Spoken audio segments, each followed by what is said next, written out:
Good morning student, सभी लोग को गुड मॉर्निंग। आप सभी लोग का स्वागत है हमारे इस चैनल पे। जैसा कि बच्चों का डिमांड था और कुछ कमेंट आई थी कि डिप्लोमा की जो सेकेंड सेमेस्टर में चल रही है, जैसे कि फिजिक्स सेकेंड आप लोग का चल रहा है इस सेमेस्टर में। जो भी डिप्लोमा फर्स्ट ईयर में होंगे उनकी सेकेंड सेमेस्टर चल रही है, जिसमें फिजिक्स सेकेंड चल रहा है। तो उसके लिए थोड़ी सी आई थी कि रिक्वेस्ट कि हम लोग वीडियो बनाएं, तो आज हम लोग वीडियो बना रहे हैं। तो आज की इंट्रो क्लास होगी। अगर आपको वीडियो पसंद आएगा तभी हम लोग आगे क्लास लेंगे इसका। और आप लोग कमेंट में ज़रूर बताइएगा कि आपको ये क्लास पसंद आई कि नहीं। अगर पसंद आएगी तभी हम लोग क्लास आगे ले जाएंगे, वरना क्लास हम लोग बंद कर देंगे इसका। तो जैसा भी आप लोग चाहते हैं कि अगर क्लास ये चले, तो अगर आपको कमेंट कीजिएगा कि पसंद आया कि नहीं पसंद आया। अगर पसंद नहीं आएगा तो और भी टीचर हैं, जैसा भी आप बताइएगा कमेंट में, फिर हम लोग कर लेंगे, ठीक है।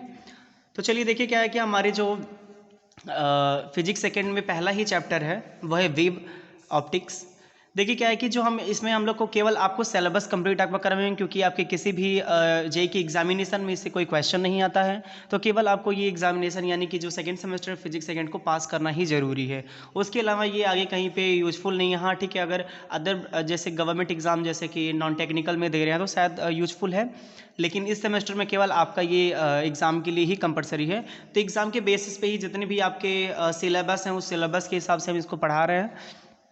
तो आप लोग अच्छे से इसको पढ़िएगा। और नोट्स आपके जो भी हिंदी इंग्लिश जो भी है उसमें मिल जाएंगे। नोट्स के लिए आप लोग परेशान मत रहिएगा। आप बस समझने पे ध्यान दीजिएगा कि समझ कितना आ रहा है, क्योंकि समझना ज़रूरी है। नोट्स ही रख के क्या करेंगे अगर हमें समझ में नहीं आएगा। तो देखिए जो हमारा आज का पहला चैप्टर है वो है वेव ऑप्टिक्स, तरंग प्रकाशिकी। देखिए जो वेव ऑप्टिक्स है हमने अगर आपने 10th किया है 12th किया है तो क्या हुआ, आपने लाइट चैप्टर पढ़ा होगा। लाइट चैप्टर पढ़ा होगा तो लाइट में बहुत सारे, जैसे कि आपने प्रकाश का परावर्तन, प्रकाश का अपवर्तन, यानी कि रिफ्लेक्शन, रिफ्रैक्शन, ये सारी चीज़ें थोड़ी सी पढ़ी होंगी। तो आपको मेरे ख्याल से समझ में आएगा।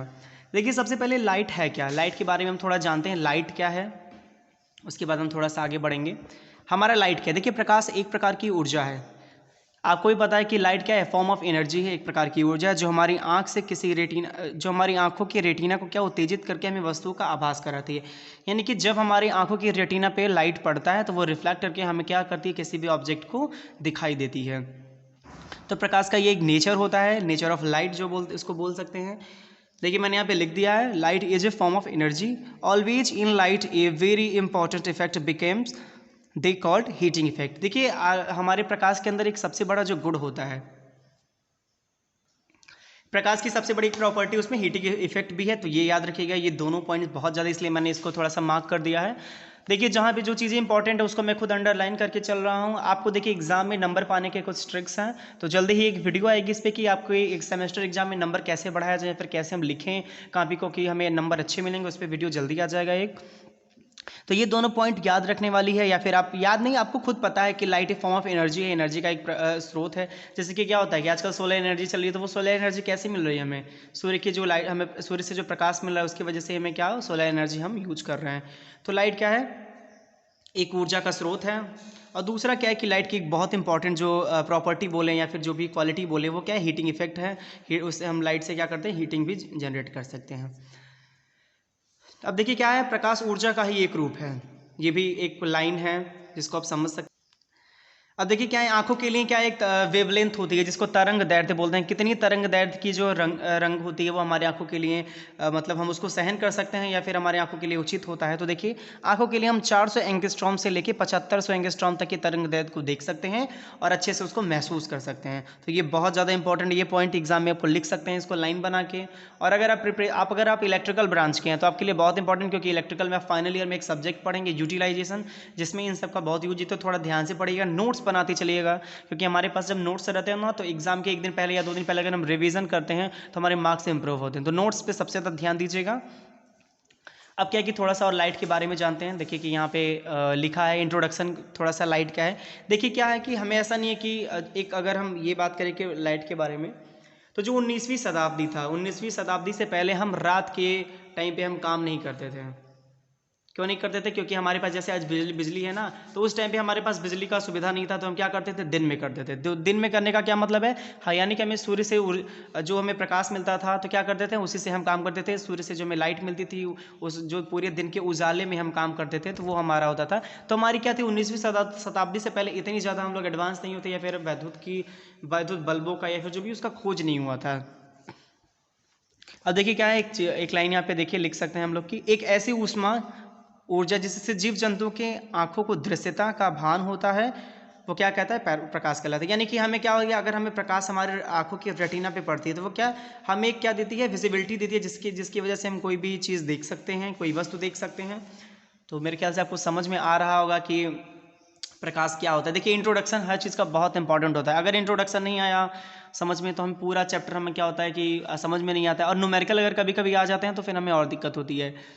चूँकि आपके डिप्लोमा सेकंड सेमेस्टर के लिए ये चैप्टर बहुत ज़्यादा इंपॉर्टेंट है। इंपॉर्टेंट इसलिए बन जाता है क्योंकि इस चैप्टर से ही आपके 15 से 20 मार्क्स के क्वेश्चन उठते हैं, तो बहुत ज़्यादा इंपॉर्टेंट है। तो इतना समझ में आ गया होगा कि ऊर्जा क्या है, लाइट क्या है, नेचर ऑफ लाइट में अगर हम पढ़ना चाहें तो क्या है, light is a form of energy. Light एक प्रकाश का स्रोत है। दूसरा है लाइट की सबसे इंपॉर्टेंट जो हमारी प्रॉपर्टी होती है वो हीटिंग इफेक्ट है। अरे आप लोग खुद महसूस कर सकते हैं कि हमें सूर्य से, या कभी कभी हम अगर धूप में बहुत देर खड़े हो जाते हैं तो क्या हमें गर्मी होने लगती है, हीट होने, हमारा बॉडी हीट होने लगता है, तो क्या वो हीटिंग इफेक्ट ही हुआ ना, वो लाइट का हीटिंग इफेक्ट हुआ। तो आपको समझ में आ रहा होगा। अब देखिए आंखों के लिए ये बहुत ज़्यादा इंपॉर्टेंट पॉइंट है, इसको याद रख लीजिएगा कि आंखों के लिए ये 4000 एंगस्ट्रॉम से लेके 4500 एंगस्ट्रॉम हो। यानी कि अगर 4000 जो हमारा एंगस्ट्रॉम है, जो हमारा 4000 एंगस्ट्रॉम, उसको अल्ट्रा वायलेट बोल सकते हैं। और अगर जो हमारा 7500 एंगस्ट्रॉम है, ये देखिए 100 है, इसको ध्यान दीजिएगा, 7500 एंगस्ट्रॉम है तो उसको हम क्या बोलते हैं, इंफ्रारेड बोलते हैं। तो इन दोनों चीज़ को याद रखेगा कि किसको क्या बोलते हैं। तो अगर 4000 एंगस्ट्रॉम है तो उसको अल्ट्रा वायलेट बोलते हैं, अगर 7500 एंगस्ट्रॉम है तो उसको इंफ्रारेड बोलते हैं। तो आपको मेरे ख्याल से समझ में आ रहा होगा। आगे कुछ पॉइंट्स उसको देख लेते हैं कि क्या पॉइंट्स इंपॉर्टेंट है। देखिए इसमें मैंने पेज नंबर भी लिख दिया है, अगर आप स्क्रीनशॉट भी ले रहे हो तो आपको कोई दिक्कत नहीं होगी, तो परेशान होने की बिल्कुल ज़रूरत नहीं है आपको। बस आप लोग सारे क्लास करते हैं, अगर सारे क्लास कर रहे हैं, आपको समझ में आ रहा है तो आप लोग देखिए, जब आपको समझ में आता है आप लोग कमेंट करेंगे समझ में आ रहा है कि नहीं आ रहा है, तो हम लोग थोड़ा सा ये लगता है कि हाँ बच्चों को समझ में आ रहा है, तो हम लोग क्लास बनाने में भी समर्थ होते हैं या फिर सक्षम होते हैं। तो आप लोग उस कमेंट जरूर कीजिएगा कि पसंद आया कि नहीं आया, जिसके हिसाब से आगे की क्लास भी आपको मिल जाए। देखिए क्या है कि प्रकाश ऊर्जा में निम्न अभिलक्षण गुण होते हैं या फिर अभिलक्षणिक गुण होते हैं, जो भी आप लिख सकते हैं। Some important property of light energy. Light energy की कुछ प्रॉपर्टी होती है, उसको देख लेते हैं क्या होती है। जबकि आप लोग अगर 10th और 12th किए हैं तो आपको थोड़ा बहुत तो पता होगा कि लाइट क्या होती है, उसकी क्या हुई है। देखिए प्रकाश सरल रेखा में चलती है। Light always travel in linear. क्या लाइट जो हमारा प्रकाश हमेशा सरल रेखा में चलती है, या फिर उसको स्ट्रेट लाइट बोल सकते हैं या फिर लिनियर बोल सकते हैं, जो भी आप बोलना चाहें तो बोल सकते हैं। तो याद रखिएगा, आपको भी पता है कि प्रकाश क्या होती है, हमेशा सरल रेखा में चलती है। अगर ऐसे हमारा प्रकाश चल रहा है, यहाँ पे कोई ऑब्जेक्ट रखा है, अगर ऑब्जेक्ट मतलब अगर ये लाइट है, यहाँ पे कोई ऑब्जेक्ट रखा है, अगर वो सीधी रेखा में चल रहा है, अगर यहाँ पे क्या इसके आगे जाने का हमें मार्ग नहीं है, तो यहीं से वो क्या टकरा के वापस चला जाता है। तो आगे देखेंगे वो प्रोसेस क्या कहलाता है। लेकिन हमारा हमेशा ये याद रखने वाली बात है कि लाइट हमेशा, जो हमारा प्रकाश है वो सीधी रेखा में गमन करती है, फिर सीधी रेखा में चलती है। वो याद रखने वाली बहुत इंपॉर्टेंट पॉइंट। दूसरा पॉइंट है प्रकाश निर्वात में भी चल सकता है। ये बहुत इंपॉर्टेंट ये भी बन जाता है कि क्योंकि आप लोग भी पढ़े होंगे कि प्रकाश में निर्वात की चाल क्या होती है, या फिर अगर लाइट चैप्टर आप लोग पढ़े होंगे अच्छे से तो थोड़ा बहुत आएगा, नहीं भी पढ़े हैं तो एकदम बेसिक से पढ़ाया जाएगा। ऐसा ये सोच के नहीं पढ़ाया जा रहा है इसमें कि आपको कुछ पता है, बिल्कुल ये सोच के इसमें पढ़ाया जाएगा कि आप कुछ नहीं जानते हैं उस हिसाब से। इसलिए मैं छोटे छोटे पॉइंट्स को भी लिखा हूँ और आपको क्लियर करवाने की कोशिश कर रहा हूँ। प्रकाश निर्वात में भी चल सकता है। Light can be travel in vacuum. तो क्या हो जाएगा, अगला हमारा पॉइंट है, ये देखिए क्या है, प्रकाश निर्वात में भी चल सकता है, वैक्यूम में भी हमारा प्रकाश चल सकता है। अगर वैक्यूम में प्रकाश ना चल सकता तो जैसे हम आप देखते होंगे कि आप नहीं जो इलेक्ट्रिकल में है वो आगे यूटिलाइजेशन में पढ़ेंगे कि हम बल्ब में क्या करते हैं, हवा को निकाल के वैक्यूम क्रिएट करते हैं। तो वहाँ से जो प्रकाश बाहर आता है तो इससे ही स्पष्ट हो जाता है कि प्रकाश हमारा वैक्यूम में भी चल सकता है। अगला पॉइंट हमारा आ जाता है प्रकाश का परावर्तन क्या होता है। प्रकाश में परावर्तन की भी एक प्रोसेस होती है। All this becomes reflection of light. Light का हमेशा परावर्तन भी होता है और प्रकाश का अपवर्तन भी होता है। दोनों एक प्रोसेस होती है जो जो आगे आपको और अच्छे से क्लियर की जाएगी। जो भी आपकी इसमें इंपॉर्टेंट सिलेबस में पॉइंट है उस पॉइंट को अच्छे से ध्यान में रख के कवर किया जाएगा और अच्छे से पढ़ाया जाएगा। तो आप लोग ध्यान से पढ़िएगा। आगे एक पॉइंट इसमें देख लीजिए। अब देखिए यहाँ पे क्या है ना कि प्रकाश एक स्थान से दूसरे स्थान तक जाने के लिए उसमें विभिन्न प्रकार की प्रक्रिया होती है, विभिन्न प्रकार के प्रोसेस होते हैं। तो जिसमें से पहला ही प्रोसेस आ जाता है हमारा प्रकाश का व्यतिकरण। ये इंपॉर्टेंट, बहुत ज़्यादा इंपॉर्टेंट। इसको थोड़ा सा मैंने बस एक नोट्स की तरह इसको बताया है कि हाँ ये क्या होता है। आगे की एक पूरी क्लास ही इसी पे होगी, प्रकाश का विवर्तन, क्योंकि ये क्वेश्चन में ये इससे ये क्वेश्चन आना फिक्स है कि इसके थोड़े दो नियम है, दोनों नियम में से कोई एक नियम एग्जाम में आना 100% फिक्स हो जाता है। तो जो हमारा प्रकाश का व्यतिकरण, जिसको अंग्रेजी में इंटरफियरेंस ऑफ लाइट बोलते हैं, देख लेते हैं इसमें क्या होता है। जब दो एक वर्ण वाले प्रकाशपुंज एक स्थान से एक साथ किसी एक स्थान से होकर गुजरते हैं तो उस स्थान में प्रकाश की तीव्रता का पुनर्वितरण हो जाता है। कुछ बिंदु पर तीव्रता अधिक हो जाती है, कुछ बिंदु पर शून्य हो जाती है हमारी बिंदु की तीव्रता जो होती है। तो क्या हो जाता है, जहाँ पे शून्य हो जाएगा वहाँ पे अंधेरा हो जाता है। इस पूरे प्रोसेस को हम क्या कहते हैं, व्यतिकरण, इंटरफेरेंस बोलते हैं। अगर देखते हैं इंटरफेरेंस व्यतिकरण अगर समझना चाहें हम,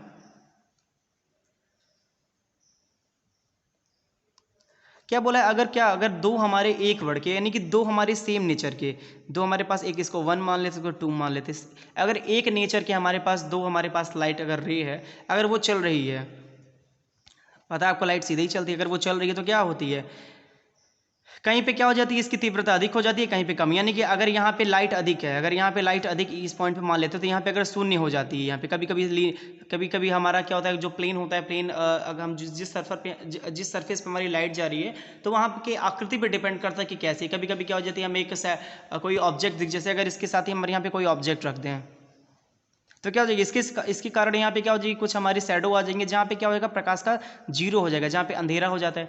आपको भी पता है कि क्या कभी कभी क्या हो जाता है कि रूम में ही अगर हम लाइट के सामने अगर कोई चीज़ रख दें तो लाइट के उस तरफ क्या हो जाती है, हमारी अंधेरा हो जाती है। तो इसको हम बोल देते हैं, अगर कोई बल्ब ही मान लेते हैं हमारे पास है, बल्ब अगर हमारे पास है तो बल्ब सीधी चल रहा है, लेकिन अगर इसकी साइड में इस तरफ कहीं पे हम कोई ऑब्जेक्ट रख दें, ऑब्जेक्ट रख देंगे तो लाइट इस साइड पे तो जाएगी, पूरे अच्छे से जाएगी हमारी, लेकिन इस साइड पे हमारी लाइट नहीं आ पाएगी, यहाँ पे अंधेरा हो जाएगा। तो एक साथ यहाँ पे क्या हो जाती है, एक साथ की दोनों प्रोसेस हो रही है ना, कि अब कभी कभी वो भी देखेंगे कि जहाँ पे भी लाइट लगा है या फिर जो भी CFL बल्ब जो भी लगता है उसकी अपर साइड, मतलब नीचे तो लाइट पूरा मिल रहा है लेकिन ऊपर साइड में हमें लाइट थोड़ा सा कम मिलता है। तो इसका भी एक कारण है कि वहाँ पे अंधेरा हो जाता है, क्योंकि लाइट हमेशा पता है आपको सीधी रेखा में चलती है, ऐसा नहीं कि वो बैकवर्ड डायरेक्शन में जाएगी। तो वहाँ पे आपको ये भी पता चल गया है कि जो हमारी लाइट है वो सीधी रेखा में चलती है, और यहाँ पे क्या एक प्रोसेस होता है, अगर ऑब्जेक्ट रख दिया जाए तो यहाँ पे अंधेरा हो जाएगा।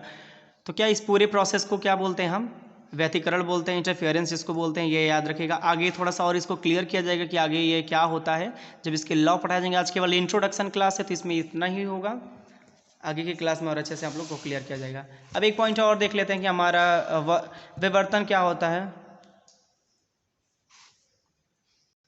इसको इंग्लिश में डिफ्रैक्शन ऑफ लाइट बोलते हैं, ये क्या होता है इसको भी आप देख लेते हैं एक बार। यदि प्रकाश के मार्ग में कोई सूक्ष्म अवरोध आ जाए अथवा प्रकाश किसी महीन छिद्र से होकर गुजरे तो वह अवरोध क्षेत्र के किनारों पर आंशिक रूप से मुड़ जाता है, जिसे विवर्तन बोलते हैं। अब देखिए, आप लोग बहुत बार देखे होंगे क्या होता है कि मान लीजिए एक ये सरफेस है, यहाँ पे एक छिद्र मान लेते हैं, एक यहाँ पे होल है।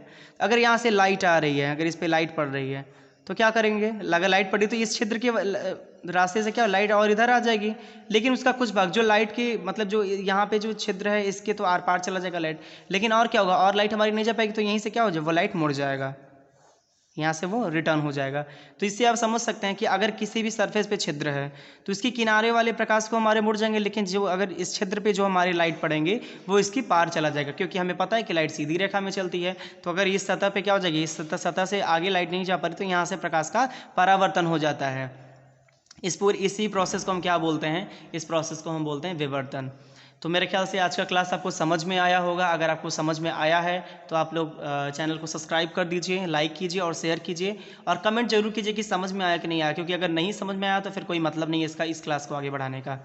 Thank you.